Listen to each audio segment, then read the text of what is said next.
this could be us. So back to what I was saying. Could be us. 안녕하세요, 염색친구 윤상입니다. 오늘은요, 염색에 관련된 컨텐츠를 하려고 하는데, 염색의 원리 중에 산화제, 이 산화제에 대한 내용을 전달해 드리고자 합니다. 산화제는요, 우리 염색이라고 하면은 일제와 이제가 나누어져 있죠. 일제 같은 경우에는 모발 큐티클을 팽윤시켜서 색소가 들어가게끔 도와주는 게 염색약 일제의 역할이고, 이제는 이제를 산화제라고 하는데, 산화제 같은 경우에는 하는 역할이 좀 다양하게 있을 것 같아요. 근데 이제에 과산화수소가 들어가 있고, 일제에는 암모니아가 들어가 있을 거예요. 암모니아는 모발을 열어주면서 이제 팽윤시키면서 멜라닌이 들어가게끔 색소를 넣는 역할. 멜라닌이라고 하면은 우리 연모제에 있는 멜라닌을 얘기하는 게 아니라 모발에 있는 멜라닌 색소, 멜라닌 입자를 파괴하면서 분해해서 공기 중에 있는 이 산소하고 만났을 때 이제 염색이 되는 거예요. 과산화수소와 산소가 만나서 반응하기 때문에 이 염색에 색소가 들어가는 것이다. 근데 우리 선생님들도 그렇고 대체적으로는 이 정도 아실 것 같아요. 산화제에는 3%, 6%, 9%, 그 다음에 뭐 12%까지도 있을 것 같아요. 근데 과산화수소의 양이라고 하면 좀 쉬울 것 같아요. 3%는 약하고 명도가 조금 덜 나온다, 또는 뭐 좀 낮은 톤 다운할 때 쓴다 정도. 그리고 높아질수록 조금 더 2레벨 올라간다, 9% 같은 경우 3레벨 올라간다, 이렇게 알고 계시는 정도라고 생각이 들거든요. 근데 실질적으로 더 많은 역할을 하고 있어요. 그러니까 상황이 이제 여러 가지 케이스들이 있죠. 우리 염색을 하거나 또는 베이스 자체, 우리가 시술하기 전에 베이스 상태들을 놓고 보자면 여러 가지 상황들이 있을 텐데, 그 상황에 맞는 테크닉을 하고자 한다면 이 산화제의 원리를 잘 활용하고 이해해야만 알 수 있을 것 같아요.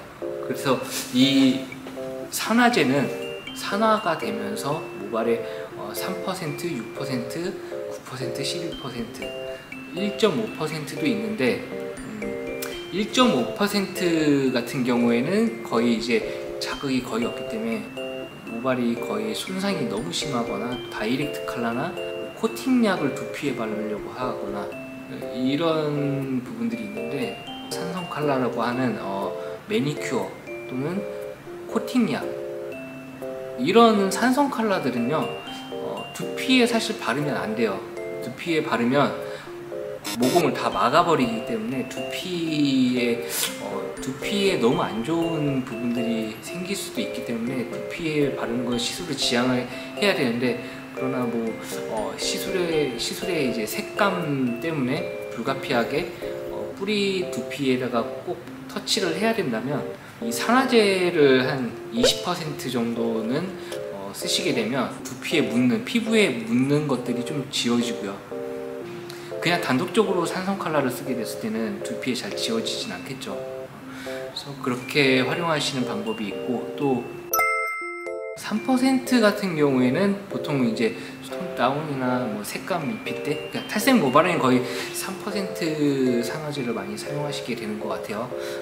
그리고 6%가 이제 가장 노멀하게 우리가 많이 쓰는 산화제 퍼센트일 것 같아요. 6% 같은 경우에는 우리가 기본적으로 그냥 뿌리 염색을 하거나 톤 다운할 때도 쓰시기도 하고, 톤 레벨 업을 하실 때도 보통 많이 쓰시고요. 그냥 6%만 가지고도 쓰시는 선생님들도 너무 많죠. 그리고 9%라고 하면은 선생님들이 일단 탈색을 할 때 많이 쓰시는 것 같아요.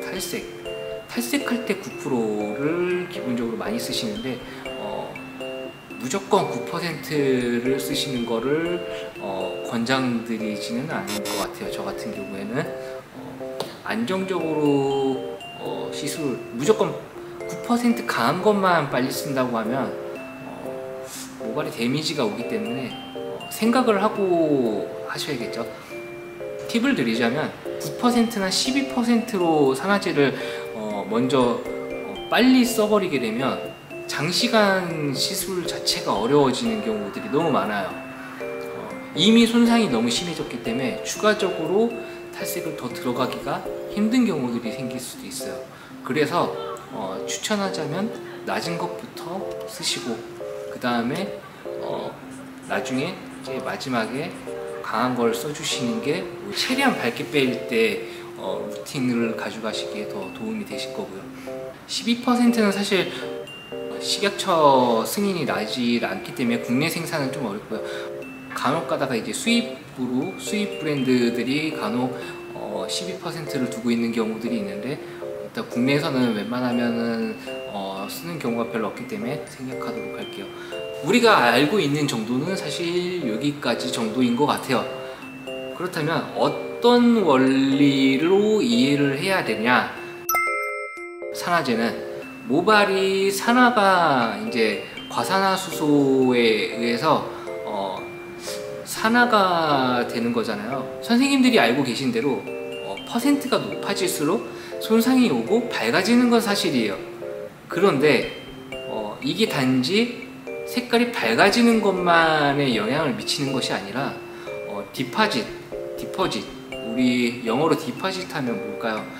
은행에 저축하다, 뭐 예금, 뭐 이런 뜻으로 해석이 될 텐데요. 저축, 디퍼짓의 기능이 있어요. 산화제 같은 경우에 이 퍼센트가 낮아질수록 디파짓 되는 기능의 효과가 높아질까요? 떨어질까요? 저는 당연히 떨어질 수밖에 없다. 그 말인즉 볼륨이 낮아지면 낮아질수록 멜라닌을 잡고 있는 색소를 가지고 있는 유지력이 떨어질 수밖에 없다는 소리예요. 그래서 3%로 했을 때 당연히 색깔의 유지력은 길지 못하다. 6%, 3%보다 길겠죠. 9%, 그러면 당연히 더 색소가 길게 머물겠죠. 그러면 이런 질문이 나올 수 있어요. 색깔이 밝은데 그 색깔이 오래 유지되는 건가요? 뭐 이렇게 물어보실 수 있는데 그 말이 맞아요. 12%, 9%를 썼을 때 밝게 나오는 건 맞아요.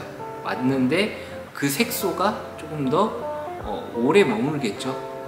예를 들자면 탈색을 해놓은 머리에 밝은 색깔의 10레벨의 바이올렛 계열이라고 지칭할게요. 바이올렛 계열이에요. 모발 자체가, 탈색 모발은 베이스 자체가 옐로우 톤을 가지고 있죠. 옐로우 톤에다가 바이올렛 계열의 3%와 6%와 9%로 비교한다고 하면은 3% 같은 경우에 바이올렛 색감의 채도가 더 짙게 보이겠죠. 그러나 그 색소가 오래 버티지를 못해요. 그러면 6% 같은 경우에는 어떻게 될까요? 6% 같은 경우에 조금 더 밝게 나오겠죠. 9% 같은 경우는 어떻게 나올까요? 백모처럼 나오겠죠. 산화제 활용하는 팁을 여러 가지 드리자면, 우리가 염색약을 발랐어요. 근데 중간에 색깔이 잘 안 나오는 것 같아요. 그러면 그 중간에다 보통은 약을 다시 타가지고 또는 더 밝은 약을 타가지고 더 칠하는 경우가 있어요. 오버랩해서 더 칠하는 경우가 있어요. 굳이 약을 사용하지 않더라도 산화제만 찍어서 산화제 볼륨을 높여서 발라줄 경우에 오히려 모발에 이제 과산화수소의 역할을 더 충분히 해주기 때문에 연모제까지 굳이 다시 도포할 필요가 없다라는 거죠. 그렇게 해서 이제 나오는 경우가 있고, 나라별로 또는 인종별로 또는 사람마다 모질이 좀 다를 것 같아요. 이 모질이 다를 경우에는요, 되게 유난히도 염색이 잘 안 되고 또는 흰머리가 좀 잘 커버가 안 되는 새치 커버 같은 경우에도 마찬가지예요. 제가 이제 예전에 호주에서 이제 유학 생활을 했을 때 말씀을 드리면, 다양한 인종들이 있기 때문에 인도 사람들이나 또는 중국 계열의 이제 그런 고객님들 같은 경우에는 그냥 흰머리 카바 자체가 일단 말을 안 듣는 그런 사람들이 좀 많아요, 일부. 근데 우리나라 한국 사람들 같은 경우에는 그렇게 많지는 않겠지만 가끔씩 있어요. 그럴 경우에는요, 산화제를 더 강한 걸 쓰셔야 돼요. 멜라닌 색소의 작용을 하는 파워가 떨어져서 약해서 부족해서이기 때문이거든요. 그럴 때는 산화제를 파워가 더 센 걸 써주시게 되면 말을 듣습니다. 보통은 우리가 세치커버 하거나 일반적으로 쓰실 때는 3%, 6% 산화제를 쓴다고 말씀드렸어요. 3% 쓰시던 분들은 6%를 쓰시고 6% 써서 말을 안 들으시면 9%를 쓰시면 돼요. 또는 9%로 쓰시다가 말을 안 들어요. 그러면 12%를 쓰시게 되면 말을 들을 거예요. 근데 12% 맥시멈으로 썼는데도 말을 안 듣는 분들도 있긴 있더라고요. 그럴 때는 그것보다 레벨을 더 높은 레벨을 썼을 때 작용을 하는 경우도 있었어요. 근데 보통은 우리가 염색을 하시게 되면 염색약에 자꾸 명도를 높이려고 하는 경향들이 있어요. 레벨을 높이게 되면요, 레벨을 높여도 말을 안 듣는 경우들이 있어요. 이거는 표백, 과산화수소의 역할을 그 파워로 충분히 작용되지 않는 부분들이기 때문에 그렇게 쓰시면 오히려 얼룩이 져버리거나 잘 안 나오는 경우들도 많아요. 그래서 뭐 약을 또 막 염색을 2번, 3번 해야 되는 그런 경우들도 있고요. 그렇게 사용하시는 것보다는 산화제를 모발 타입에 맞춰서 산화제를 강도를 조절하시는 게 사실 더 바람직한 산화제의 활용법이에요. 뿌리 염색 같은 경우에 두피에 약을 얹어 놓는 상태에서 잘 안 나오거나 뭐 그런다고 해서 열 처리를 올리시는 분들이 있어요. 근데 그럴 경우에 이제 뿌리 염색 같은 경우에는 절대적으로 열 처리하는 것을 피하셨으면 좋겠어요.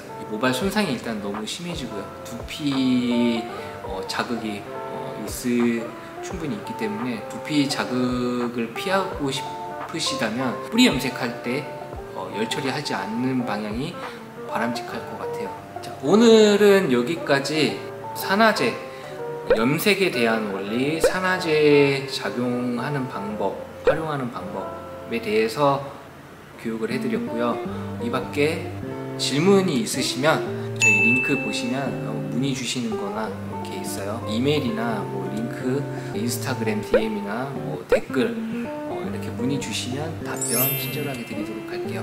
네, 오늘 컨텐츠 여기까지 하겠습니다. 감사합니다.